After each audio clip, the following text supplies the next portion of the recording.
Ya, terima kasih Anda masih bersama kami di Hot Economy. Kembali kita lanjutkan dialog kita bersama Pak Menteri, Pak Peter dan juga Pak Iwan. Pak Peter, tanggapan Anda terkait dengan pemberdayaan ekonomi masyarakat, terutama yang memiliki sertifikat tanah ini, apakah perlu pendampingan dan pendampingan seperti apa yang dibutuhkan oleh masyarakat pemilik sertifikat ini, Pak?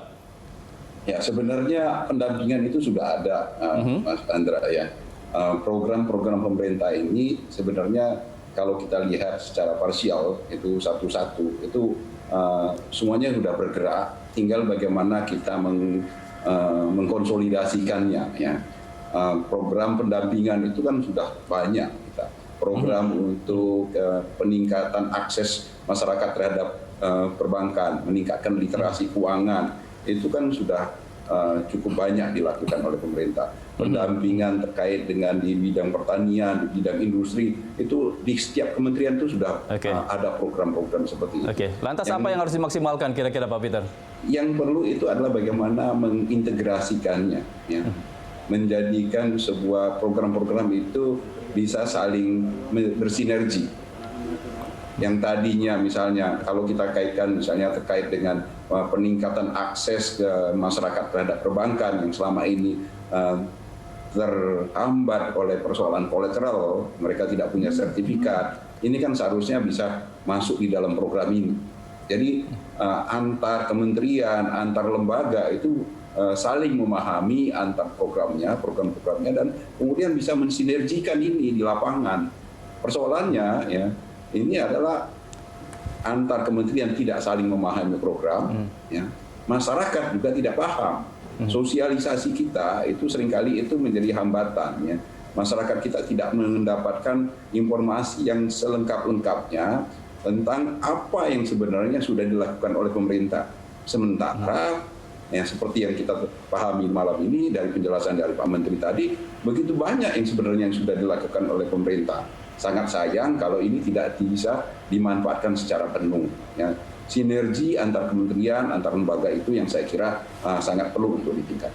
Oke, baik. Saya minta tanggapan langsung ke Pak Menteri. Ini sosialisasi dan juga sinergitas antara kementerian lembaga agar target 80 juta sertifikat tanah ini bisa tercapai di tahun 2025. Ini seperti apa kira-kira Pak Menteri?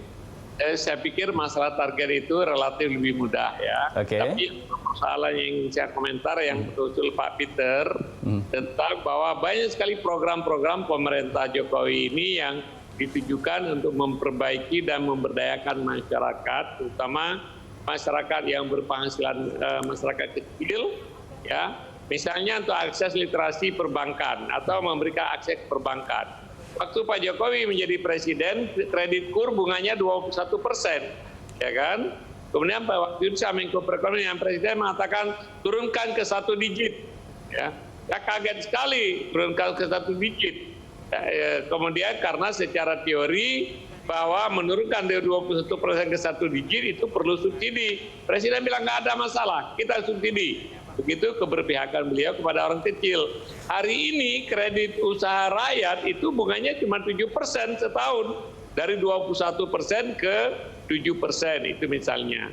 Kemudian Presiden juga menyadari bahwa masyarakat tidak punya kolateral. Maka Presiden menggenjot menerbitkan sertifikat.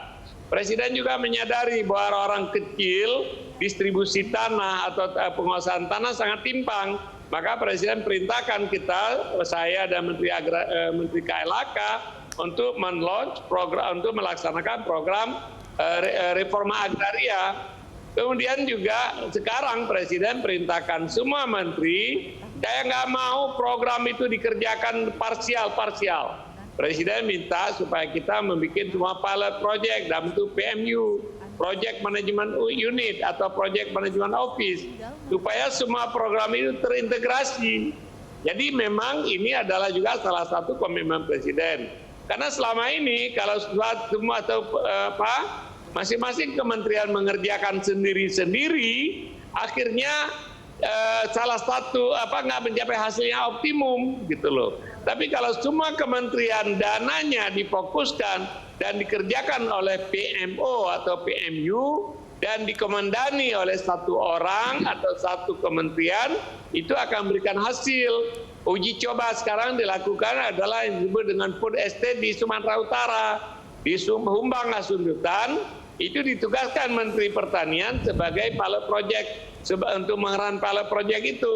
Sekarang semua kementerian diminta suruh bikin pilot project, program yang terintegrasi dipimpin oleh seorang project management unit. Di kantor saya kita coba di Batang, Jawa Tengah, kita coba di Banten, ya. Dan sekarang juga sedang kita eksplorasi untuk melakukan percobaan yang terintegrasi itu di Sulawesi Tengah. Jadi saya merasakan bahwa pendekatan yang dilakukan oleh pemerintah Jokowi ini sangat sistemik dalam rangka merestrukturisasi dan mereformasi sistem bagaimana kita mengelola pembangunan. Jadi ada undang-undang cipta kerja itu adalah program restrukturisasi yang luar biasa berdampak karena apa? Selama ini juga yang menghambat orang kecil maju dengan izin. Sistem perizinan Indonesia itu luar biasa, menjerat begitu banyak orang. Orang-orang kecil nggak mampu menghadapi regulasi izin yang begitu banyak.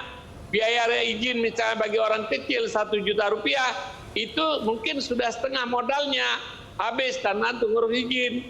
Kalau nggak ada izin nanti digaru oleh Satpol PP.